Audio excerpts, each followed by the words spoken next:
नमस्कार साथियों।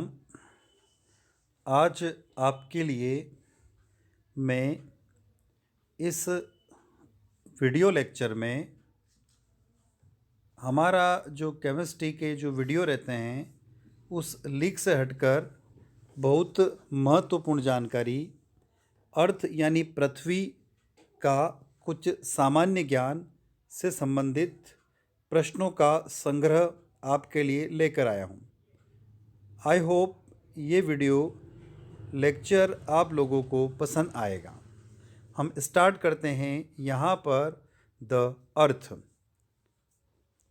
अब यहाँ पर बात की जा रही है द अर्थ की और इसके कुछ क्वेश्चनों को हम पढ़ेंगे। पृथ्वी कितने अक्ष से झुकी हुई है? तो 23.3 डिग्री से। सौर मंडल का एकमात्र ग्रह जिस पर जीवन संभव है यानी कौन सा है? पृथ्वी। सौर मंडल के बड़े ग्रहों में पृथ्वी का स्थान कौन सा है? तो 5th नंबर का आता है, 5वां स्थान है। पृथ्वी का विषुवतीय व्यास कितना है? 12756 किलोमीटर। इसी तरह इसका पोलर डायमीटर यानी ध्रुवीय व्यास 12714 किलोमीटर है। पृथ्वी अपने अक्ष पर किस दिशा में घूमती है? तो आपको यह अवश्य याद होना चाहिए कि पश्चिम से पूर्व की ओर वह घूमती है। पृथ्वी अपनी धुरी पर चक्कर किस रफ्तार से और कितने समय में पूरा करती है? तो 1610 किलोमीटर प्रति घंटे की चाल से 23 घंटे 56 मिनट 4 सेकंड में पूरा करती है। पृथ्वी की किस गति से दिन और रात होती है? तो रोटेशन अर्थात घूर्णन के कारण। पृथ्वी की किस गति से साल बनते हैं? यानी जो ईयर चेंज होते हैं वो किसके कारण होते हैं? तो परिक्रमण के कारण, यानी वो कंटिन्यू घूमती रहती है इसलिए। सूर्य की परिक्रमा करने में पृथ्वी को कितना समय लगता है? 365 दिन 5 घंटे 48 मिनट 46 सेकंड, यानी कि 365 दिन और लगभग 6 घंटा लगता है। पृथ्वी को सूर्य की एक परिक्रमा करने में लगे वक्त को क्या कहते हैं? तो उसको हम लोग सौर वर्ष के नाम से जानते हैं। क्वेश्चन नंबर 11 यहाँ पर दिया हुआ है। प्रत्येक सौर वर्ष या कैलेंडर वर्ष में कितना समय बढ़ जाता है? तो 6 घंटे हर कैलेंडर या हर सौर वर्ष में बढ़ जाते हैं। आकार और बनावट की दृष्टि से पृथ्वी किस ग्रह के समान है? तो यह शुक्र ग्रह के समान होती है। पृथ्वी को नीला ग्रह किस कारण से कहा जाता है? क्योंकि यहाँ पर पानी पर्याप्त और प्रचुर मात्रा में उपलब्ध है इसलिए। सूर्य के बाद पृथ्वी का सबसे निकट का तारा कौन सा है? Proxima Centauri. पृथ्वी का एकमात्र उपग्रह सभी लोग जानते हैं, क्या है? चंद्रमा। चंद्रमा की सतह और उसकी आंतरिक स्थिति का अध्ययन करने वाला विज्ञान उसको कहते हैं सेलेनोलॉजी। चंद्रमा पर धूल के मैदान को क्या कहा जाता है? शांति नगर। जीवाश्म ग्रह किसे कहा जाता है? तो चंद्रमा को। चंद्रमा किसकी रोशनी से चमकता है? चंद्रमा की खुद की रोशनी नहीं होती है, वो सूर्य की रोशनी से चमकता है। समुद्र में उठने वाले ज्वार भाटे की वजह से क्या होता है? तो अपेक्षित सूर्य एवं चंद्रमा की शक्तियों का अनुपात 11:5 होता है। चंद्रमा पर पाए जाने वाले चट्टानों में किस धातु की मात्रा सबसे अधिक होती है? तो टाइटेनियम, यानी कि उसका सिंबल होता है Ti। पृथ्वी से चंद्रमा का कितना प्रतिशत भाग दिखाई देता है? तो ओनली 57%। चंद्रमा पृथ्वी की परिक्रमा एवं घूर्णन कितने दिनों में करती है? 27 डेज 8 आवर में। चंद्रमा का सबसे ऊंचा पर्वत कौन सा है? लिपनेट्स पर्वत। चंद्रमा पर सबसे पहले पहुंचने वाले अंतरिक्ष यात्री कौन थे? हम लोग सब जानते हैं, नील आर्मस्ट्रांग एवं सर एडविन एल्ड्रिन।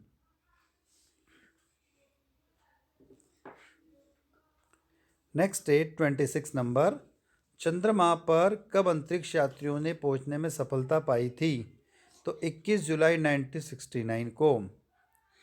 चंद्रमा पर पहली बार पहुंचने वाले अंतरिक्ष यात्री किस यान से गए थे? तो अपोलो 11। प्रकाश चक्र क्या है? वैसी काल्पनिक रेखा जो पृथ्वी से प्रकाशित और अप्रकाशित हिस्सों को बांटती है। पृथ्वी का परिभ्रमण किस दिशा में होता है, यानी पृथ्वी किस डायरेक्शन में रोटेट होती है? तो पश्चिम से पूर्व की ओर। जिस कक्षा में पृथ्वी सूर्य की परिक्रमा करती है उसे दीर्घवृत्तीय कक्षा कहते हैं। नेक्स्ट है पॉइंट नंबर 31। एप्साइड रेखा क्या है? उपसौरिक एवं अपसौरिक को मिलाने वाली काल्पनिक रेखा सूर्य के केंद्र से गुजरती है। इसे एप्साइड लाइन या एप्साइड रेखा कहते हैं। उपसौरिक क्या है? 3 जनवरी को सूर्य और पृथ्वी के बीच की दूरी कम हो जाती है, जिसे उपसौरिक कहते हैं। तो अपसौरिक किसे कहते हैं? जुलाई माह में पृथ्वी सूर्य से कुछ दूरी पर चली जाती है, जिसे अपसौरिक कहते हैं। तो उपसौरिक मतलब सूर्य और पृथ्वी के बीच की दूरी कम होना, और अपसौरिक मतलब सूर्य और पृथ्वी के बीच की दूरी बढ़ जाना। अक्षांश क्या है? यह ग्लोब पर पश्चिम से पूर्व की ओर खींची गई एक इमेजनरी लाइन यानी काल्पनिक रेखा है, जिसे अंश में प्रदर्शित किया जाता है। किस रेखा को शून्य अंश की स्थिति माना जाता है? तो विषुवत रेखा को शून्य अक्ष की स्थिति माना जाता है। नेक्स्ट है देशांतर क्या है? यह ग्लोब पर उत्तर से दक्षिण की ओर खींचे जाने वाली एक इमेजनरी लाइन है। किस स्थान का समय ज्ञात किन रेखाओं के आधार पर किया जाता है? तो देशांतर के आधार पर।